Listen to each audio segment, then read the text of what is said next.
1월 중순 이후 두 달간은 금리의 영향이 극대로 올라가는 그런 시간이었습니다. 예상과 달리 미국의 시중금리가 크게 상승을 했고요. 상승폭도 하루에 8% 정도에 도달했기 때문에 당연히 주가가 금리에 의해서 움직일 수밖에 없었습니다. 이 1차 영향은 이제 어느 정도 마무리 국면에 들어갔지 않았나라는 생각이 들고요. 3월 들어서 금리 상승의 영향이 약해지고 그 생긴 공간을 경기가 이어받은 형태였었습니다. 그리고 경기의 영향 역시 3월 FOMC를 기점으로 해서 거의 최고조에 도달하는 그런 형태가 아니었나라는 생각이 듭니다. 앞으로 금리도 그렇고 경기도 그렇고 주식시장에 미치는 영향은 상당히 이제 장기전의 형태로서 돌입해 들어가지 않을까라는 생각이 좀 듭니다. 그래서 오늘은 금리와 경기 그리고 주식시장에 대해서 알아보는 시간을 갖도록 하겠습니다. 김일구 하나투자증권 수석 이코노미스트 나오셨습니다. 안녕하십니까? 안녕하십니까? 예, 잠깐 안내 말씀을 좀 드리도록 하겠습니다. 주식경제에서는 시청자 여러분들의 궁금증을 속 시원하게 풀어드리도록 하겠습니다. 지금 한국경제TV 유튜브 라이브 채팅창으로 궁금한 점을 질문해 주시기 바랍니다. 많은 참여 부탁드리겠습니다. 예, 어제 미국 주식시장이 크게 하락을 했습니다. FOMC가 열리고 단 하루 만에, 그러니까 어떻게 생각하면 연준이 회심의 일격을 날렸는데 회심의 일격이 정말 하루 만에 이제 끝이 나고 주가가 반대로 움직였고 금리도 올라가 버렸고 뭐 이런 형태가 됐습니다. 주식시장 측면으로서 봤을 때 FOMC의 영향이 어느 정도 끝난 걸까요? 주식시장 관련해서 어떻게 지금 보십니까? 미국 시장 관련해서. 저는 주식시장에 FMC에 별로 관심이 없다고 봐요. 예. 그리고 FMC에 따라서 뭐 하루하루 주가가 오르거나 내려가는 건데 그거는 뭐 세상에 별하별 일이 다 영향을 미치는 것이고 예. 주식시장이라고 하는 게 저는 크게 보면은 결국은 기업의 이익이 주가를 움직인다. 근데 이제 기업 이익이 안 나오는 시기는 그럼 주가가 떨어지느냐 그런 시기 중에 일부의 시기에서 경기 침체가 심할 때 돈을 예. 많이 풀어서 주가를 올리죠. 그렇게 보면 주가라고 하는 거는 두 가지 영향을 받습니다. 사는 사람이 많으면 주가 올라간다 이런 면도 있고 근데 아무리 사는 사람이 많다고 하더라도 결국은 이익이 나야 되는 거 아니냐 이렇게 보면은 유동성이라고 하는 것과 실적이 이 두 가지가 가장 기본적인 요소거든요. 예. 이 두 가지를 갖고 움직이는 건데 지금 연준이 기업 실적을 좋게 할 수 있는 건 아니잖아요. 예. 연준이 지금 추가적으로 돈을 더 풀어주겠다는 이야기도 아니거든요. 그렇기 때문에 애초에 연준에는 관심을 안 가지시는 게 맞습니다. 그걸 뭐 이렇게 저렇게 매일 무엇인가 이유를 만들어내는데 뭐 그러다 보니까 하루하루는 주가 올라가고 떨어지고 또 올라가고 떨어지고 하죠. 근데 연준이 뭐 장기금리나 주식시장에 영향을 미치고 싶어 했을 리가 없어요. 그거는 연준이 건드릴 수 있는 영역은 아니고 연준이 그동안 해온 거는 경제가 너무 악화가 되고 사람들이 팬데믹 이 바이러스 때문에 인류 몇 명에 상당히 심각한 타격을 주는 거 아니야 그렇게 하면서 움츠러드니까 예. 이쪽에서 이제 막 돈을 풀어가지고 아이고 그렇게 하지 마세요. 여기 돈이 돌아다니는데 그렇게 계속 움츠리고만 계실 건가? 예. 라고 이제 분위기를 만들어 놓으니 사람들이 지금 돌아섰죠. 예. 근데 돌아서서 이제는 뭐 사람들이 위기감을 그렇게 느끼고 있지 않습니다. 예. 그럼 연준이 할 일은 이미 다 끝난 것이죠. 그렇죠. 예, 지금은 연준이 하는 일은 뭐냐면 그냥 그동안은 마치 어머니처럼 모든 거 다 해줄 것처럼 하다가 갑자기 이제 뭐 확 얼굴 바꿔가지고 우린 당신들한테 관심 없어 이럴 수는 없잖아요. 그렇죠. 그래서 예. 예. 이게 이제 서서히 연착륙해 가는 것이죠. 아니 이제 우리한테 관심 안 가지시는 게 좋겠네요라는 이야기를 하고 싶지만 그런 이야기는 안 하고 그냥 우리가 뭐 저금리를 오랫동안 유지할게요. 뭐 인플레이션 일시적인 것 같아요라고 하면서 사람들이 이제 듣다가 보니까 저거 들을 필요 없는 이야기를 내가 계속 듣고 있었네라는 식으로 관심을 계속 끊어가도록 만드는 것이 지금 연준이 하고 있는 일이라고 봐야 되고 연준에 계속 관심을 가지시는 건 좋지 않은 것 같습니다. 예. 글쎄요, 연준의 관심을 끊게 만드는 것이 가장 좋은 것 같은데 네. 그저께 발표했던 걸로 보면 그거를 쉽게 못하는 것 같다라는 생각이 좀 들어요. 제 생각으로는 그런 건데, 그러니까 그냥 어떻게 생각하면 자연적으로 이렇게 흘러갈 수 있게 실업률이 상당히 낮아지게 되면 그 다음에 어떤 스텝을 밟겠다라고 하는 얘기를 하지 않아도 될 텐데 굳이 그거를 뭐 2023년까지 금리를 인상을 안 하고 뭐 이렇게 가다 보니까 계속 지금 스텝이 꼬이는 거 아닌가라는 생각이 좀 많이 들거든요. 그거는 연준이 발을 못 빼기 때문에 그런 것 같다라는 생각이 드는데 어떻게 보십니까? 그래서 기존에 만들어 놓은 틀이라는 게 있죠. 그러니까 그렇죠. 그게 이제 위기 시기에 틀을 조금 더 이제 투자자들한테 확신을 심어주도록 만들어 놓은 게 있는데 그게 점도표라는 겁니다. 그러니까 그 점도표라고 하는 걸 만들어놨는 걸 한꺼번에 없애버릴 수도 없고 어차피 연착륙이에요. 예. 그러니까 연준은 지금 투자자들한테 뭘 더 해주고 싶은 생각이 없고 뭐 주가를 여기서 더 끌어올리고 싶은 생각도 없고 뭐 이거 여기서 집값을 더 끌어올리고 싶은 생각도 없습니다. 왜냐하면 이걸 한 거는 투자자들이 움츠러들어서 뭐 이것저것 다 팔고 뭐 경제 활동 안 하는 이런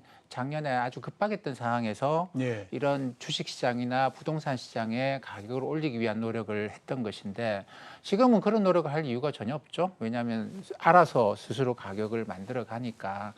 그러면 이제 어떻게 이게 그 질서 있는 후퇴를 할 것인가, 그것이 연준의 기본적인 목표고, 그러다 보니까 기존에 만들어 놓은 그 틀을 다 한꺼번에 없앨 수는 없습니다. 예. 그래서 이제 점도표를 갖고 이번에도 보면 점도표에서 보면 점도표라고 하는 게 연준의 지금 현재 그리고 앞으로 금리 결정에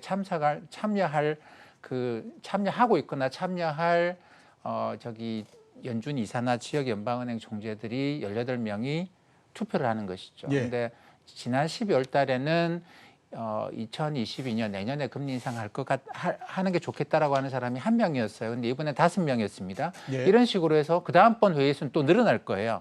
그러니까 점진적으로 조금씩 바꿔가는 것이죠. 바꿔가면서 사람들한테 연준이 이제 금리 더 낮출 생각도 없고 금리 인상을 할 생각인데 뭐 지난번에 1명이다 5명이다 이번에 10명 되는 거 보니까 인상 시기가 좀 앞당겨지는구나 이런 식으로 서서히 예. 연준은 후퇴하고 있는 것이고 거기서 이제 뭐 연준한테 장기 금리가 올라가고 있는데 연준이 이걸 막아줄 거고 뭐 그게 일드 커브 컨트롤 그다음에 뭐 오퍼레이션 트위스트 뭐 양적 완화 확대 이런 식의 이야기를 하시는 분들이 있는데 사실 미국 현지에서는 그런 이야기 없어요. 예. 한국에서 이런 이야기 좀 많이 하고 있는데 그게 제가 볼 때는 유튜브가 너무 많이 늘어나면서 뭔가 좀 자극적인 이야기를 하다 보니 그렇게 되는 것 같고 미국에서는 그런 이야기 거의 없습니다. 예, 알겠습니다. 그리고 FMC에서 또 발표하는 과정 속에서 올해의 미국 경제에 대한 전망치 여러 가지를 내놨지 않습니까? 네. 성장률도 6.5% 내놓고 뭐 이렇게 그걸 했었는데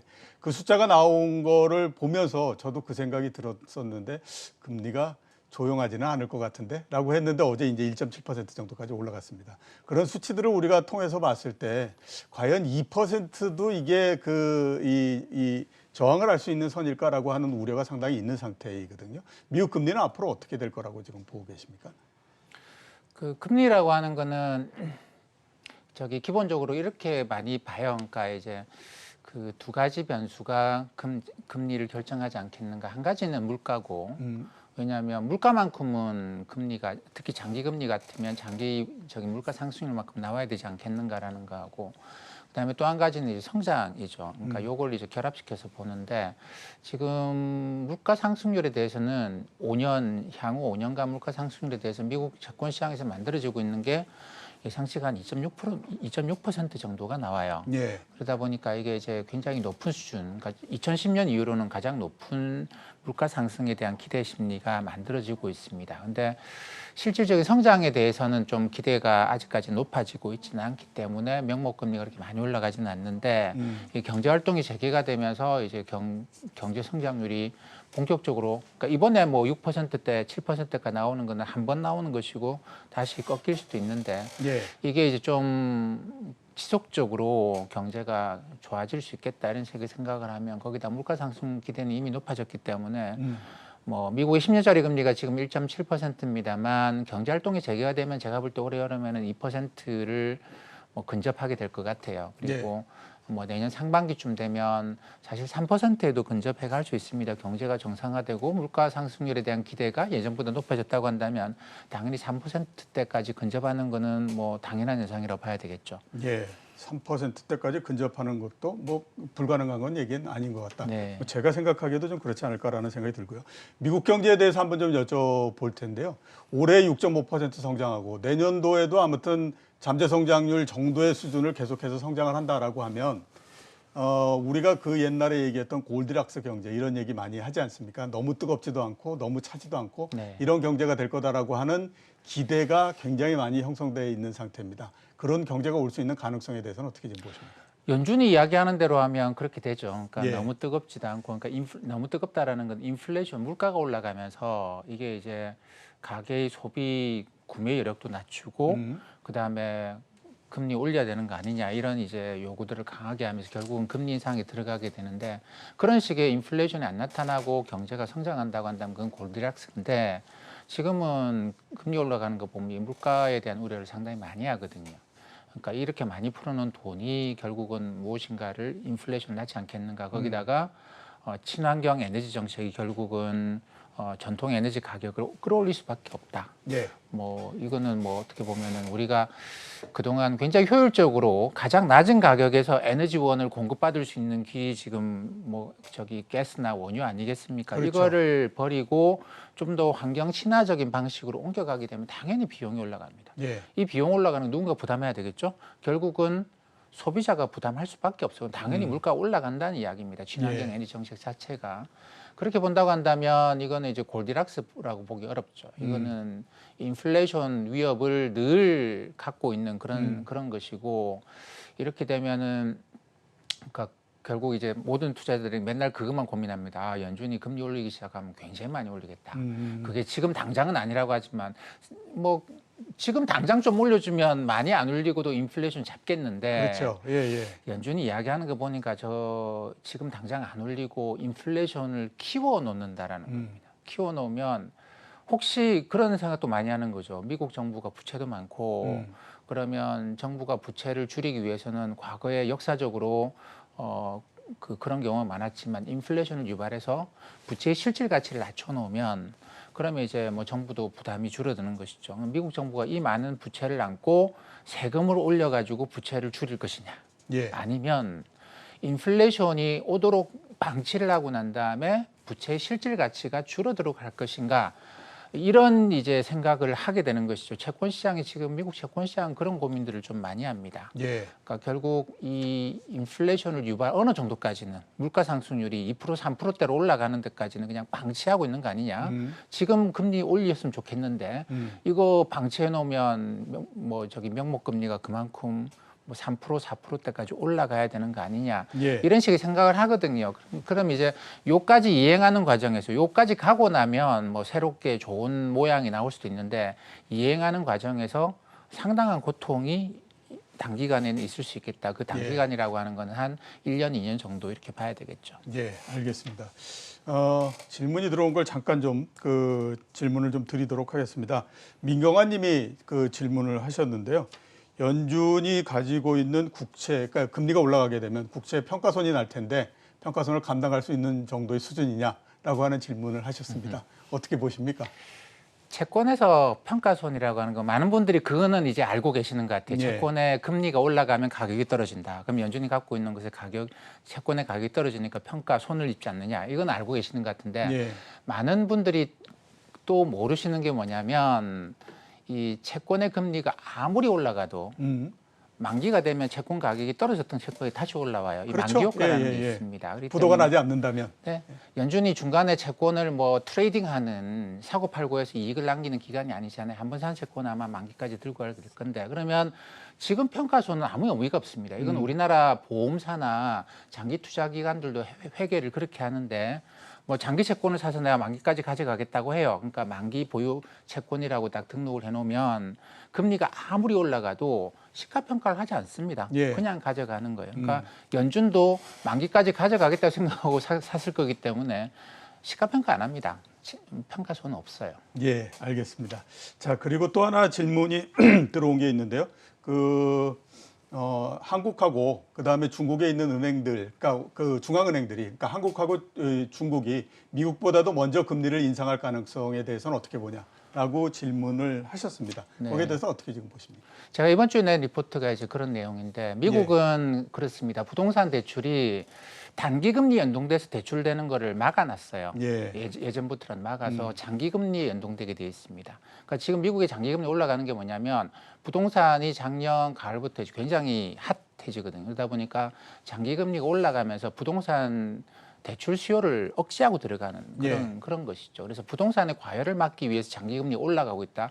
지금 장기금리 올라가는 거 주식시장을 뭐 망가뜨리려고 그러는 게 아니고 일단 이 부동산에서 나타나는 버블 움직임을 막아보자 이런 거입니다. 그렇기 때문에 연준은 해야 될 일이 별로 없어요. 그냥 일단 부동산 버블 움직임 막아야 되겠죠. 그럼 10년짜리 국채금 올라가는 거 그냥 지켜보고 있는 것이죠. 그래서 야 네가 올라가서 부동산 버블 좀 막아라. 나는 가만히 있을게. 이런 거. 나는 지금 경제를 좋게 하기 위해서 단기금리 영역만 관리를 하겠다. 요거는 안정시켜 놓겠다 이러는 건데 한국이나 중국은 문제가 이 부동산 대출이 다 단기금리에 연동돼서 나가 있죠. 예. 그러니까 장기금리가 지금 올라가고 있습니다만 이게 부동산을 잡지를 못합니다. 그래요. 맞습니다. 결국은 한국이나 중국은 중앙은행이 단기금리를 올려야 돼요. 그래서 2008년 위기 이후에도 한국과 중국은 2010년에 금리 인상을 합니다. 연준은 2015년까지 금리 인상 안 하거든요. 예. 근데 한국과 중국은 어쩔 수 없이 단기금리를 올릴 수밖에. 왜냐하면 안 그러면 부동산 버블 움직임 막을 수가 없어요. 이렇게 많이 풀어놓은 유동성에서 연준은 장기금리가 올라가면 되니까 그냥 연준은 장기금리 상승을 방치해둡니다. 뭐 일드 커브 컨트롤, 뭐 장기 채권 사서 금리를 낮춘다 그렇게 하지 않습니다. 부동산 버블을 막아야 되기 때문에. 예. 근데 우리나라 중국의 경우에는 결국 중앙은행이 금리 올리지 않고서는 부동산 버블 움직임, 이 많은 유동성을 어떻게 할 수가 없어요. 그렇죠. 예, 그렇기 때문에 중국 인민은행의 긴축 움직임에 대해서 상당히 많은 분들이 우려를 하시는데 예. 현실화될 가능성이 굉장히 높습니다. 굉장히 현실화될 높고. 가능성이 상당히 높다. 네, 우리나라 한국은행도 금리 인상을 연준 인상할 때까지 기다릴 수가 없어요. 2010년에도 그랬습니다만 2010년 같은 경우 연준보다 거의 5년 6개월 정도 앞서서 금리 인상을 시작을 했거든요. 그렇게 본다고 한다면 연준이 이제 2023년 뭐 그 정도 금리 인상 이야기를 하는데 그럼 우리도 뭐 금리 인상을 그거보다 상당히 앞당겨서 할 수 있다라고 봐야 될 것 같습니다. 예. 우리나라하고 중국은 미국보다도 먼저 금리를 인상할 수 있다. 이렇게 말씀해 주셨고요. 정책에 대해서 한번 좀 여쭤보도록 하겠습니다. 어제 나왔던 또 한 지표가 실업률에 관한 전망이었습니다. 미국의 실업률. 올해가 4.5% 정도 얘기를 했고요. 내년도 3.9% 얘기를 했거든요. 3.9%면 제가 봤을 때는 이거 완전 고용이다라고 보이는데 완전 고용인 상태에서 2023년도에 금리를 인상하겠다 그러면 0.25%의 금리를 완전 고용 상태에서 계속 갖고 갈 수 있겠느냐라고 하는 의문이 계속 생길 수밖에 없고 그 고리를 풀어주지 못하기 때문에 계속해서 연준이 얘기하는 것 자체가 시장에서 잘 먹히지 않는 형태인 것 같다라는 생각이 들거든요. 과연 이렇게 낮은 그러니까 완전 고용 상태에서 0.25%의 금리를 계속해서 유지할 수 있을까요? 어떻게 지금 보십니까?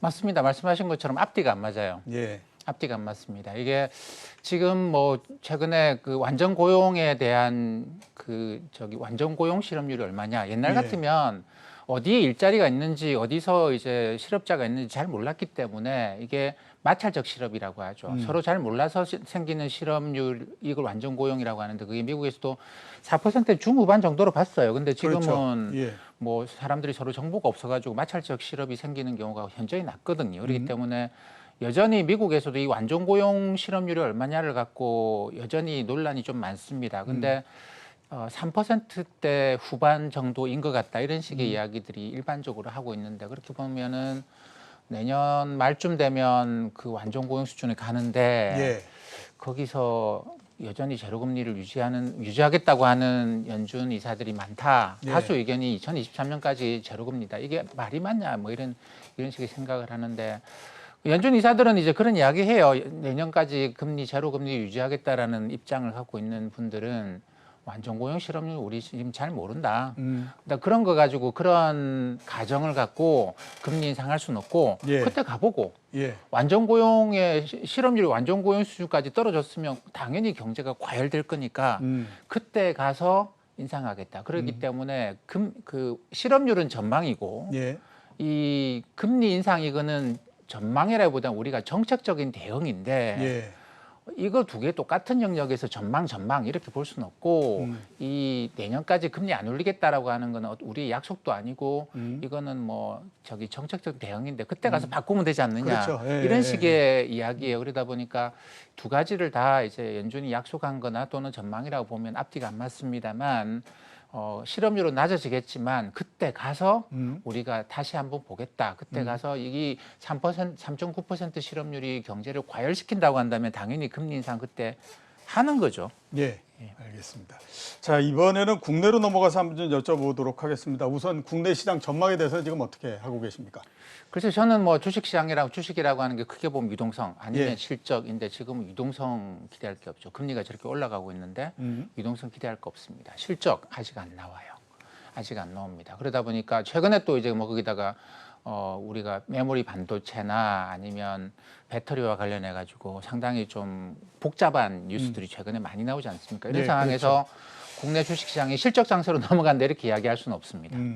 유동성 장세 뭐 지금까지 말씀드린 게 그거 아니다라는 거죠. 그럼 이게 그렇다고 그럼 주가가 떨어져야 될 때냐? 대세 하락에 들어가려고 그러면 경기가 고점을 찍고 내려와야 그렇죠. 되는데 여전히 경기는 올라가고 있습니다. 그렇게 본다고 한다면 지금 유동성 장세는 끝났고 실적 장세로 아직 넘어가지 못하는 중간 단계이기 때문에 이때는 별의별 이유들이 다 주가를 올렸다 들었다 올렸다 들었다 뭐 이렇게 하는데 변동폭이 한 그 고점 대비 한 10 내지 15%씩 왔다 갔다 하는 이런 딱 일이 지금이 모양이 그런 모양이에요. 그렇습니다. 최근에 우리 코스피도 10% 고점 대비 왔다 갔다 하고 있는 중이고 나스닥도 마찬가지죠. 예. 고점 대비 10% 떨어지고 난 다음에 급반등이 나타났다가 이게 다시 이제 힘을 받지 못하고 이런 상황입니다. 그렇기 때문에 이거는 유동성 장세 아니고 실적 장세 아니고 그러니까 상승 추세가 없는 그런 중간의 조정 국면에서 10 내지 15%씩 그냥 왔다 갔다 하는. 근데 그걸 갖고 매일매일 이런 이야기도 하고 저런 이야기도 하고 만담가들이 굉장히 많이 나오고 있습니다만 예. 기본적으로는 뭐 이 국면에서는 원래 그렇게 하는 것이다. 그렇기 때문에 조금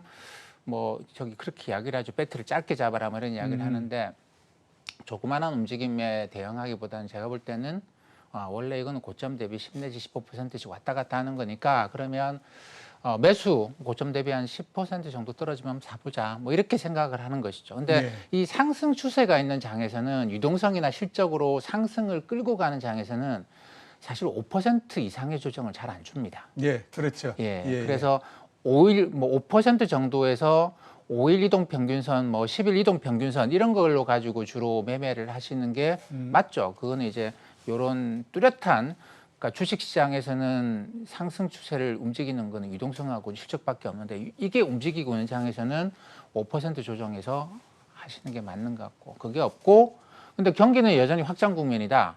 경기가 이게 꺾이고 내려간다고 한다면 팔아야 되겠죠. 그렇죠. 팔아야 되는데 그게 아니고 경기는 확장 국면인데 조정 국면이다. 그러면 이제 10% 15% 정도를 놓고 매매를 하시는 게 좋을 것 같습니다. 예, 알겠습니다. 시간이 얼마 안 남긴 했는데 마지막 질문을 좀 드리도록 하겠습니다. 이번 주에 우리나라 시장에서 가장 관심을 많이 모았던 주식이 역시 보면 2차 전지였습니다. 나쁜 쪽에서 좀 모아서 문제긴 하지만 폭스바겐이 그 이제 각형 전지를 쓰겠다라는 그 부분이었는데, 근데 자동차 회사들이 자체적인 배터리 공장을 만들지 않겠느냐라고 하는 거는 잠재적인 위험으로 계속 남아 있었던 그런 형태였다라고 보이고 그게 현실화된 게 아니냐라고 하는 시각이 있거든요. 그런 시각에 대해서는 지금 어떻게 보십니까? 그러니까 가장 걱정스러운 부분이 그건데 사실 한국에 우리나라 기업들이 갖고 있는 것들이 많이들 그런 것이죠. 미국이나 유럽이나 일본이 설계만 하고 실제 이제 머리만 갖고 있고 손발은 다른 나라에 주는. 근데 그 공정이죠. 제조 공정인데 제조 공정에서 한국이 압도적인 우위를 유지를 했고, 근데 이제 이거 중국이 많이 추격해온 상황인데 미국이나 유럽이나 일본이 중국을 이제 견제하기 시작했습니다. 더 이상 그 못하게 하겠다. 그것 때문에 지금 반도체도 그렇고 배터리도 그렇고 미국, 일본, 유럽이 자기네들이 생산 공장을 만들겠다라는 거예요.